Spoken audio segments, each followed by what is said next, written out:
नमस्कार, फिर से स्वागत है मेरे चैनल पर। मैं हूं राज। आप देख रहे हैं हाईवे 33। मैं आपको लेके चलूँगा आज रजत जी की कहानी में। रजत जी ट्रक ड्राइवर हैं और ये कानपुर से मुंबई के लिए निकले थे। घटना ये 2016 की है। तो चलते हैं दोस्तों रजत ट्रक ड्राइवर की कहानी में। लेकिन आपने मेरे चैनल को सब्सक्राइब नहीं किया है तो जल्दी से कर लीजिए और साथ में बेल आइकन को ऑल पे करके प्रेस कर दीजिए ताकि वीडियो का नोटिफिकेशन आपके पास जाता रहे और आप मेरी वीडियो देख सकें। तो चलते हैं दोस्तों हाईवे 33 के इस सफ़र पर। और दोस्तों आपके पास में कोई अपनी आप बीती है, कोई घटना है, कोई कहानी है तो आप मुझे इंस्टाग्राम पर या मेरे व्हाट्सएप नंबर पर शेयर कर सकते हैं और मैं आपकी कहानी को ज़रूर बनाऊंगा। तो चलते हैं आज की कहानी की ओर। दोस्तों मेरा नाम रजत है। ये घटना 2016 की है। मैं कानपुर से मुंबई निकला था अपना ट्रक लेकर के और मेरे साथ में मेरा जो खलासी असिस्टेंट था उसका नाम प्रेम था और हम चले जा रहे थे अपनी मंजिल की तरफ में। ट्रक में हमारा चमड़े का सामान लोड था और हम अच्छी तरह से उसको तिरपाल से बांध करके पूरी तरह से पैक कर दिए थे ताकि अगर आंधी तूफान बरसात भी हो तो उसमें कोई असर ना हो। और अपना मस्त चाल से हम चलते जा रहे थे। हम मध्य प्रदेश में एंटर कर चुके थे और शाहजहाँपुर के थोड़ा आगे हम निकल गए थे। उस वक़्त रात का करीब 10 साढ़े 10 का वक्त हो रहा था। सड़कें तो अब खाली खाली सी होने लगी थी। ट्रैफिक बोला जाए तो बिल्कुल कम हो चुका था और अचानक हमारी जो ट्रक है घड़ घड़ करना शुरू कर दिया और समझ में नहीं आ रहा था कि हुआ क्या है। अब हमें ट्रक साइड में करके रोकना पड़ा और मैं जहाँ ट्रक रोका था वहाँ पर देखा कि बाएं साइड में एक बिजली का बल्ब जल रहा था और एक कमरा सा बना हुआ था। या तो किसी किसान का था या फिर कोई रोड के साइड में था तो दुकान भी हो सकती थी, लेकिन वहाँ कोई बोर्ड नहीं था, ना कुछ लिखा हुआ था और ना हमें लग रहा था कि वहाँ कोई होटल है या चाय की दुकान है। कभी हुआ रहा होगा, ये हो सकता है। और हमने वहाँ पर अपना ट्रक रोक करके जांच करने लगे, लेकिन वो घड़ का समस्या ख़त्म नहीं हो रहा था। मैं 2-3 बार ट्रक बंद करके दोबारा चालू करके देखने लगा, लेकिन वही स्टार्ट करते तो ठीक रहता था और उसके बाद इंजन से ऐसे आवाज़ निकलने लगी रही थी कि जैसे वो बिल्कुल अब इंजन फट जाएगा। पता नहीं उसके अंदर में क्या चीज़ आवाज़ कर रहा था। और मैं फिर जांच करने लगा था रुक करके और बात बनी नहीं। और चौथी बार में हमने जब इंजन स्टार्ट किया तो इंजन तो स्टार्ट ही नहीं हुआ। रहा सहा जो इंजन चल रहा था आवाज़ दे दे करके वो भी बंद हो चुका था। कई बार फिर हमने दोबारा कोशिश किया कि इंजन स्टार्ट हो जाए, लेकिन इंजन स्टार्ट नहीं हो पाया। अब हम लोग एक वीरान जगह पर, सुनसान जगह पर फंस सा गए थे। आसपास में कोई हमें दिखाई नहीं पड़ रहा था। रोड बिल्कुल सोन सपाटा हुआ पड़ा था। हमने तो प्रोग्राम बना रखा था कि आगे चलकर किसी होटल पर, ढाबा पर हम खाना खाएंगे। हमें भूख भी लग रही थी, लेकिन सारा मामला ही गड़बड़ हो गया। वैसे तो हमारे पास में खाना बनाने का सारा इंतज़ाम था। स्टोव भी था, हमारे पास इमरजेंसी के लिए लाइट भी थी, इमरजेंसी लाइट थी, और सब्जी भी था और आटा चावल भी था। पानी 20 लीटर का एक हमारे पास में बोतल भरा हुआ था। तो ले दे के सब कुछ हमारे पास में राशन पानी पूरा भरपूर था। और हम इसके बाद में सोचने लगे कि खाना बनाएं या हम लोग ऐसे सो जाएं। लेकिन प्रेम जो था वो भूखे नहीं सो पाता था कभी भी, उसको भूख बर्दाश्त नहीं थी। और वो मैं उसका शक्ल देखने लगा था, वो लग रहा था कि वो भूखा है। भूख तो मुझे भी लग रही थी। अब वो जो बल्ब जल रहा था वही हमारा रोशनी के काम कर रहा था। बाहर तो बहुत अंधेरी रात फैली हुई थी। शायद आज काली रात थी, कहा जाए तो अमावस्या की रात थी, क्योंकि चांद कहीं भी नज़र नहीं आ रहा था।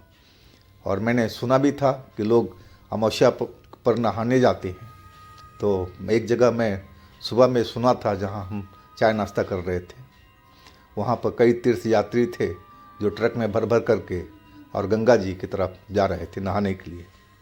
तब मुझे ध्यान आया कि आज अमावस्या ही है और इसीलिए पूरी रात अंधेरी हुई पड़ी है।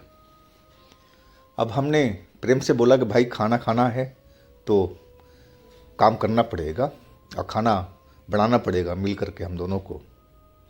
प्रेम बोला हाँ भाई साहब बिल्कुल बनाएंगे हम। अब लाइट जल रही थी तो हमने सोचा कि चलो वहीं पर खाना का बनाने का इंतज़ाम किया जाए। और सारा सामान निकाल करके हम वहाँ पर खाना बनाने के शुरू कर दिए थे। रोशनी भी थी, पानी हमारे पास में था और हमने दाल वाल बिठा दिया था और आटा प्रेम गूँथ रहा था। अब मुझे याद आ गया कि यार जब हम रुके हैं आज तो हमारे पास में एक दारू की बोतल थी जो काफ़ी दिनों से मैंने रखी थी, पीने का कभी मौका ही नहीं मिल रहा था।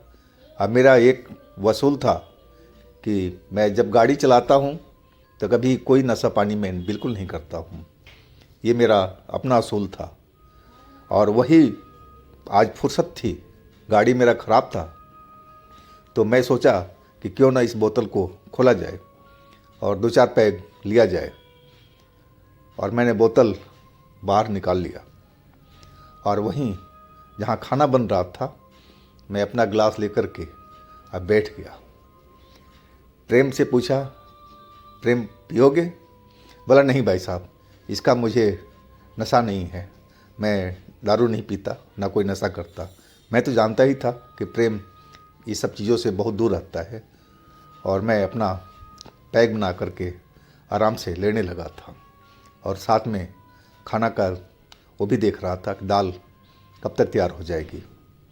अब प्रेम आटा गूंथ करके बैठ गया था। अब दाल उतरने के बाद ही रोटी बन सकती थी और तब तक मैं 1-2 पैग और ले सकता था। थोड़ी ही देर हुआ था, अब लग रहा था कि दाल बनने वाली है, बन गई है। और मैं अपना गिलास में यानी कि अब चलो यही एक ही पैक डालते हैं, इसके बाद हम रोटी बनाएंगे, गरम गरम खा करके हम लोग ट्रक के अंदर में चाहे यहीं पर सो जाएंगे। गर्मी का महीना था तो ट्रक में तो गर्मी लगेगी लगेगी, तो इसलिए हमने सोचा था कि यहीं पर हम, रोशनी भी है, सब कुछ है, स्वच्छ हवा है, तो कोई दिक्कत नहीं थी। और जैसे ही मैं पैक बना करके रखा और दाल की तरफ देखने लगा और इसके बाद में जब गिलास की साइड में देखा उठाने के लिए तो गिलास उस जगह से गायब हो चुका था। गिलास था ही नहीं, दारू से भरा गिलास गायब हो चुका था। और मैं प्रेम की तरफ देखा, प्रेम तो आटा गूंथ करके अपना हाथ साफ कर रहा था, तो उसको तो कोई मतलब ही नहीं था गिलास लेने के लिए। अब मैं निगाह मेरी ट्रक के साइड में गई तो मैं देखा एक काला सा आदमी, ठीक ने ज़्यादा बड़ा नहीं था, छोटे साइज़ का था और पूरा काला काला सा लग रहा था और कपड़े बहुत गंदे दिखाई पड़ रहे थे उसके। जो बाल, सर के बाल थे बहुत बिखरे हुए, बड़े बड़े, और दाढ़ी मूछें भी वैसे ही बिखरी हुई थी। लग रहा था कि सालों से नहाया नहीं है। और वही मेरा गिलास उठाए और दारू पी रहा था। अब तो मुझे गुस्सा आ चुका था, ये कहाँ से आ गया और बिना बताए हमारा गिलास कैसे उठा लिया। गुस्सा तो बहुत आ चुका था। मैंने आवाज़ लगाया, कौन हो भाई तुम मेरा गिलास क्यों कैसे उठा कर ले गए? तुम्हारी हिम्मत कैसे हुई? वो खड़ा अपना दारू का आनंद ले रहा था, पिए जा रहा था। और मैं जो बोल रहा था उसकी लग रहा था कि असर नहीं हो रहा उस पर। अब तो मुझे और गुस्सा आ चुका था। मैं अपने जगह से उठ कर के उसके साइड में चल दिया। तब तक प्रेम हाथ वो धो कर के और चूल्हे के पास में जो स्टोव था हमारा वहाँ आ चुका था और हम दोनों के बातचीत को सुनने लगा था। प्रेम ज़्यादा उम्र का तो था नहीं, कहा जाए तो बच्चा ही था, करीब 20-21 साल का होगा वो। तो झगड़े झंझट से बहुत दूर रहता था। मैं काफ़ी दिन से उसको देख रहा था कि कोई रोड पर झगड़ा होता था तो मुझे ही चुप कराता था कि भाई साहब रहने दो, जाने दो, छोड़ दो। वो बहुत झगड़ा से डरता था, कहा जाए तो घबराता था। और आज भी वैसे ही वो हम दोनों को देख रहा था कि क्या बात हो गई। और जब तक मैं ट्रक के पास पहुंच गया था और मैं जब उसके नज़दीक गया तो अजीब सी बदबू मेरे नाकों में चढ़ गई। खैर दारू तो पी रहा था, दारू का तो नशा ही बात है, जो गंध है वो तो अलग ही होता है और उतना गंध हमारे दारू में नहीं था। लेकिन उसके कपड़ों से बदबू आ रही थी, उसके शरीर से बदबू आ रही थी, सड़ी हुई मांस की तरह। अब मैं बोला भाई तुमने मेरा कैसे उठाया गिलास? कम से कम मेरे से तो पूछना चाहिए था ना कि मैं गिलास उठाऊं कि ना उठाऊं। आज तुम हो कौन और यहाँ कैसे आ गए? आए तो मेरा गिलास क्यों लिया? अब वो मेरी तरफ देखने लगा था और उसकी जो आंखें अब मैं देखा तो आंखें उसकी किसी जानवर की तरह चमक रही थी उस बल्ब की रोशनी में। और वो कुछ बोला नहीं। गिलास का तो दारू पी चुका था और शीशे की गिलास थी हमारी, गिलास को नीचे रोड पर पटक दिया और गिलास टूट गई। मुझे तो अब और गुस्सा आ गया था और मैंने आओ न देखा ताव और मैं उसके गर्दन को अपने हाथ से पकड़ लिया। और जैसे ही मैंने गर्दन हाथ से पकड़ा और वो मुझे इतनी जोर से धक्का दिया कि मैं नीचे जा कर के गिर गया। और जब तक उठकर खड़ा हुआ तब तो वो गायब हो चुका था। अंधेरे में पता नहीं कहाँ गायब, नज़र नहीं आ रहा था। मैं गालियाँ देता रह गया उसको, मोटी मोटी सी गालियाँ। कमीने आ जाते हैं और मुफ्त की दारू पी कर के भाग गया। ऐसे ऐसे मैं गालियाँ उसको जो जी में आ रहा था बोले जा रहा था। और फिर मैं अपना हाथ देखा तो हाथ में जो उसका गला पकड़ा था अजीब सी उसमें चिपचिपापन आ चुका था, जैसे मैं किसी सड़े हुए मांस को हाथ लगाया था। और वैसे ही मेरे हाथ में चिपचिपाहट सी हो गई थी और उसमें बदबू भी आ रही थी। मैंने प्रेम से बोला भाई मेरा हाथ धुलवा पहले तुम। अभी तो दारू मेरे पास में बोतल पड़ी हुई थी, वो तो गिलास ही लेके गया था और भी गिलास मेरे पास में थे। मैं जा कर के और पानी के पास में प्रेम से हाथ मिट्टी से रगड़ रगड़ करके मैं धोया, तब जा कर के बदबू हटी थी। वो भी पूरा नहीं हट पाया था, अभी भी हल्की हल्की बदबू हाथों में से आ रही थी। और मैं गुस्से में फिर गिलास ले आया ट्रक में से अपना निकाल करके और पटियाला पैक बना करके डकार गया। अब तो मुझे नशा हो चुका था और नशे में मैं गालियाँ बकने लगा था ज़ोर ज़ोर से। और प्रेम मुझे बोला भाई साहब छोड़ो ना, पता नहीं कौन था, अब उसको दारू की आदत होगी और वो चुपचाप पी करके भागना चाह रहा था। खैर छोड़ो ना भाई साहब, आपके पास तो और है ना, रहने दो ना, मत गाली दो ना, शांत हो जाओ, आप बैठो, मैं रोटी बना रहा हूँ, आप खाते जाओ। वह बोलने लगा। अब मैं चुपचाप उसकी बात सुन करके रह गया था कि लड़का सही बोल रहा है, अब गाली दे के फ़ायदा क्या है। और मैं स्टोव के पास ही बैठा हुआ था और वो तवा पर रोटी, पहला रोटी रख दिया था बनाने के लिए। और तभी ट्रक के पास में कुछ अजीब सा शोर सुनाई पड़ने लगा था। मैं पलटकर देखा तो मुझे कई जोड़ी आंखें चमकती हुई अंधेरे में दिखाई पड़ी और वो धीरे धीरे चमक बढ़ती जा रही थी। और जब मैं देखा तो वहाँ पर जो आदमी जैसा था ना, वैसे ही 3 आदमी मुझे दिखाई पड़े थे और सब गिट्ठे गिट्ठे वैसे ही थे, लेकिन चेहरा मोहरा सबका अलग अलग था। लेकिन बाल बिखरे हुए, दाढ़ी वैसे ही, मूछें सब अटपटा सा, जैसे लग रहा था कि वो भी सालों से नहाए नहीं हो, और बिल्कुल अब उजाले में आ चुके थे। और उनकी आंखें चमक रही थी, लाल लाल सी दिखाई पड़ रही थी, और वो अजीब सा ढंग से गुर्राते हुए और कुछ बोल रहे थे जो भाषा मुझे समझ में नहीं आ रही थी। और वो जो हमसे पीट करके मैंने जैसे मेरे को धक्का दिया था, और वो सबसे आगे में खड़ा था और बार बार उंगली मेरे खाने की तरफ दिखा रहा था। और उसी शायद में ये दारू लेने के चक्कर में ये दोनों अपने साथियों को पता नहीं कहाँ से बुला लाया था। अब मुझे अभी तक एहसास नहीं था कि ये प्रेत हैं, भूत हैं, या फिर पता नहीं क्या है। अगर मुझे एहसास हो गया होता तो मैं उनसे पंगे बिल्कुल नहीं लेता। मैं चुपचाप अपने ट्रक में हम लोग जाकर के दरवाज़ा बंद कर लेते। लेकिन हमें बिल्कुल मालूम ही नहीं था कि ये लोग कोई भूत है, आत्मा है, प्रेत हैं।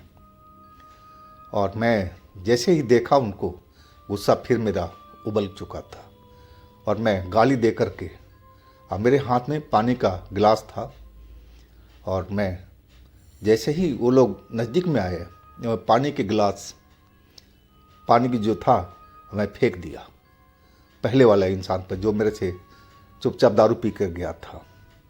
और जैसे ही पानी उस पर चेहरे पे पड़ा, वो तो जैसे बिजली का करंट लग गया हो उसको, एकदम जैसे मैंने उस पर कोई तेजाब फेंक दिया हो, एसिड फेंक दिया हो, वैसे वो तड़पने लगा नीचे गिर करके, और अजीब तरफ से वो गोल गोल सा घूमने लगा, एकदम तड़पने लगा। और उसको देख करके जो दोनों थे वो पीछे भाग चुके थे, और वो तड़पता रहा। मैं तो एकदम जैसे सन्न रह गया कि ये मैंने क्या कर दिया। मैंने तो पानी ही फेंका था, और इसको क्या हो गया। अब तो मेरे होश उड़ चुके, और प्रेम जो था वो भी घबरा गया था, और मेरे से बोलने लगा, भाई साहब क्या किया आप, ये तो मर रहा है। अब मेरे से तो कुछ बोला ही नहीं जा रहा था। मैंने तो पानी फेंका था गुस्से में। पानी में ऐसी क्या चीज़ था जो उसको ऐसी हालत में ला दिया था, मेरे कुछ समझ में नहीं आ रहा था। और भाई साहब उसके बाद जो हमने देखा, तो देखने लायक तो था ही नहीं, कहा जाए तो। मैं इतना डर चुका था वो देख करके कि वो जैसे ही मैंने ज़मीन पे गिरा था, तड़प रहा था, और उसके बाद तो एकदम धुआं बन गया था, और धुआं बन के आसमान में धुआं उड़ चुका था वो।